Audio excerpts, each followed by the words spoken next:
If Iowa Democrats cannot have their caucus first in 2024, they hope that it'll still be among the earliest states.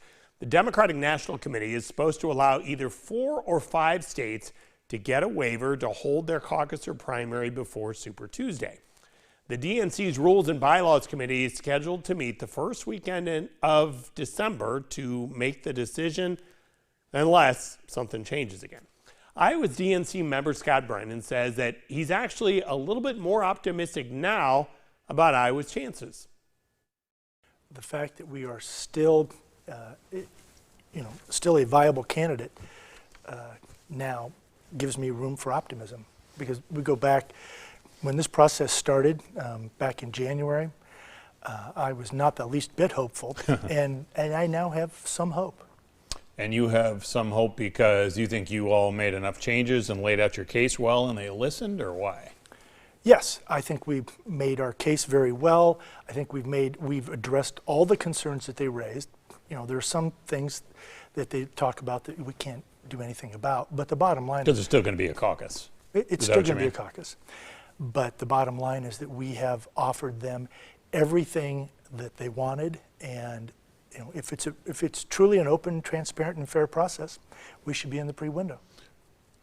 When you all are talking, how do you look at 20? Obviously, a bunch of stuff went wrong with that app, but that was not the party's choice to go down that path to begin with. The DNC wanted that app, right? Fair? The DNC didn't like the process that we had selected, ultimately.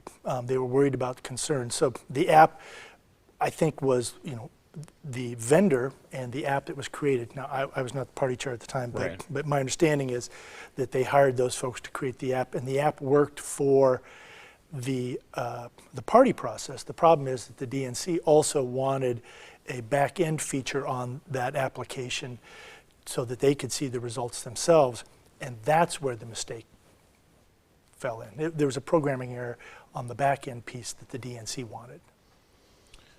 So what is going on behind the scenes?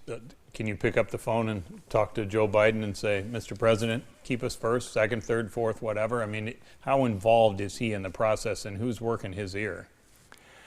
I think that the New Hampshire senators call him every week. But I mean, that's got to be tough, right? You don't have Tom Harkin in office anymore, and now Cindy Axne, she wasn't really that involved, but now she lost as well.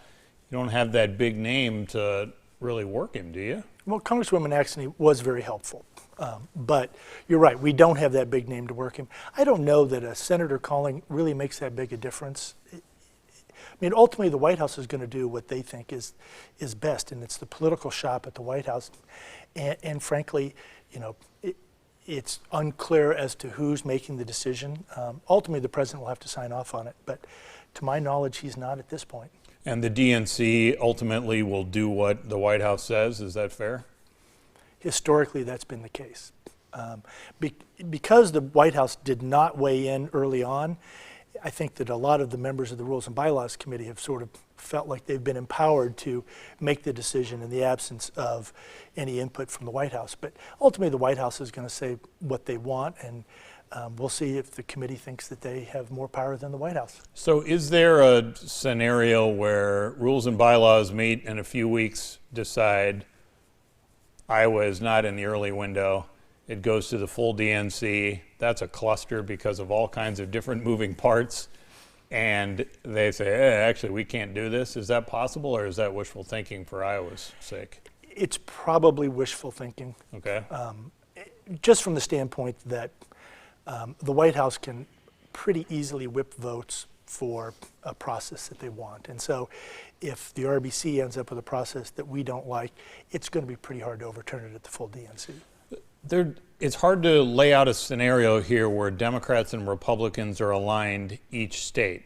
Is that right? Because Republicans have their lineup, and it seems extremely unlikely that you all are going to stay first. So doesn't that cause a bunch of issues? That's what it was like pre-76, right? Oh, ye of little faith. Okay, enlighten me. No, look, it is an uphill battle. It has always been an uphill battle. And it will be, if the Iowa Democrats are not first with the Iowa Republicans, that's going to create a very weird dynamic that I frankly think the White House hasn't really thought through, and certainly the members of the RBC haven't. I've tried to enlighten them during our discussions, but I'm not sure that I've been as persuasive as I've hoped. Can an Iowan caucus as a Republican and then a couple weeks later, a couple months later, caucus as a Democrat? Does anything stop that? You know, we have same-day registration, and so I don't think anything does stop that. Well, that would be an issue, right? It would be very odd. It's part of that oddity. I mean, I just think that's one of those things that they have not thought through. Another scenario where even if Iowa is not first, it could still be first. We'll explain that next.